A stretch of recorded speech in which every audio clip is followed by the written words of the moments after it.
हनै दा गावथारहैबायसो ओरैनो जिउ जोबलांबाय फिसा बिमा गाबजि गाबजि बेफोरबायदि खालायना अननाय जाबाय बिदिना मानो बेफोरबायदि साजायनांगौ आं फिसाखौलाय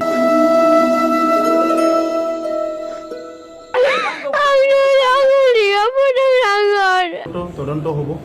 আমি ইতিমধ্যে আলোচনা কৰিছোঁ আৰু बे आं फिसौखौ आरो बिहामजोखौ माजों जाहोनो माजों फिनो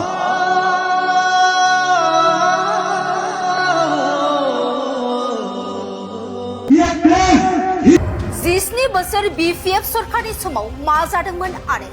मा खोमानो गोनां जादोंमोन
खोथा होलांदों बेफोरो जोंनाव जेबो माने साक्सेसफुल जानाय जायाखै आनसाक्सेस आरो देग्लाय इलेक्शना कोनो कम्प्रमाइज गैया बिथांमोना लावथिगिरिनि 22 घरा BPF सापर्टार जों BPF सापर्टार जोङो बिराद मोजाङै सावरायदों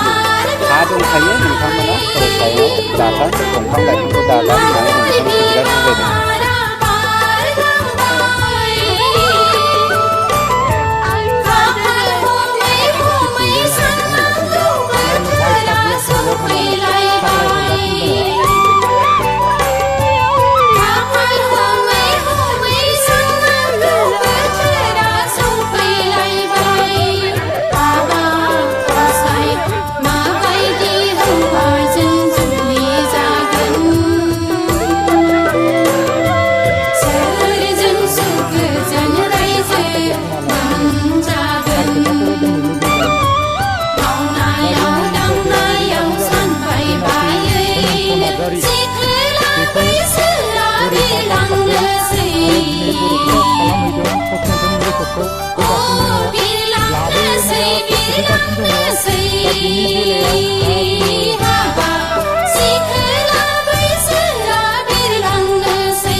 নিজৰ লেভেলত চোৱা চিতা কৰি আছে আৰু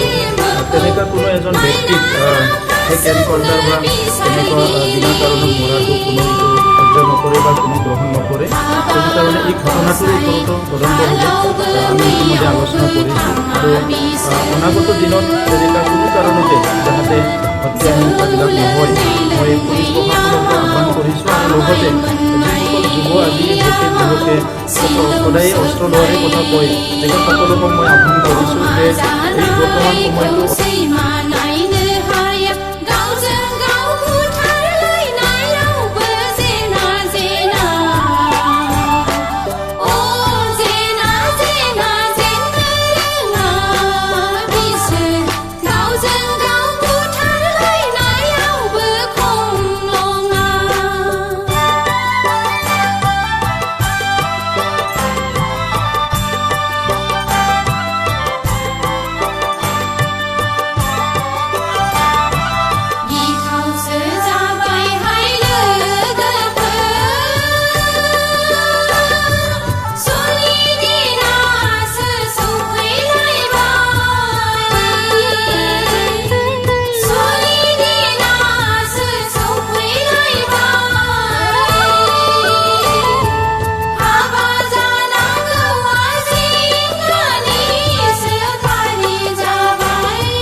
ओरैबायदि जादों जेनाखि हेमन्त नार्जारि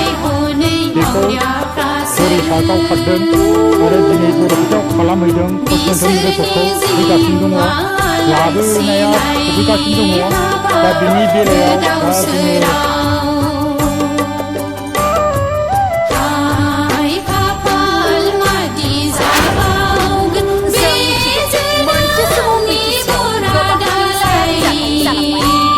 जेरैबायदि बाथ्रा खोथा होलांदों बेफोरो जोंनाव जेबो माने साक्सेसफुल जानाय जायाखै आनसाक्सेस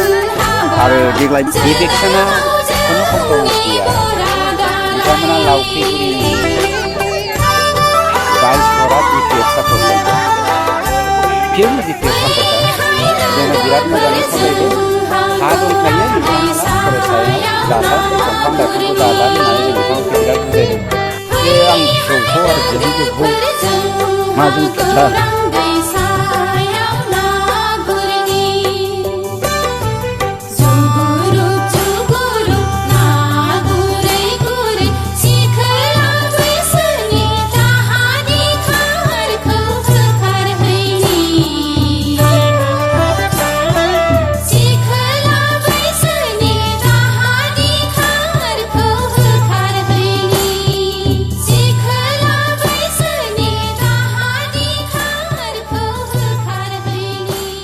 আজিৰ কথা নহয় তেনেকা বহুত ঘটনা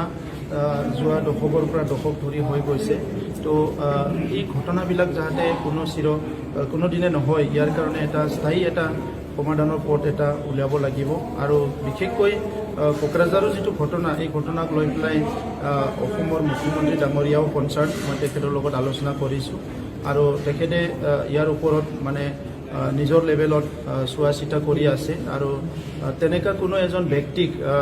ফেক এনকাউণ্টাৰ বা তেনেকুৱা বিনা কাৰণত মৰাটো কোনো এইটো সহ্য নকৰে বা কোনো গ্ৰহণ নকৰে তো সেইকাৰণে এই ঘটনাটোৰ ওপৰতো তদন্ত হ'ব আমি ইতিমধ্যে আলোচনা কৰিছোঁ আৰু অনাগত দিনত তেনেকা কোনো কাৰণতে যাতে হত্যা হিংসাবিলাক নহয়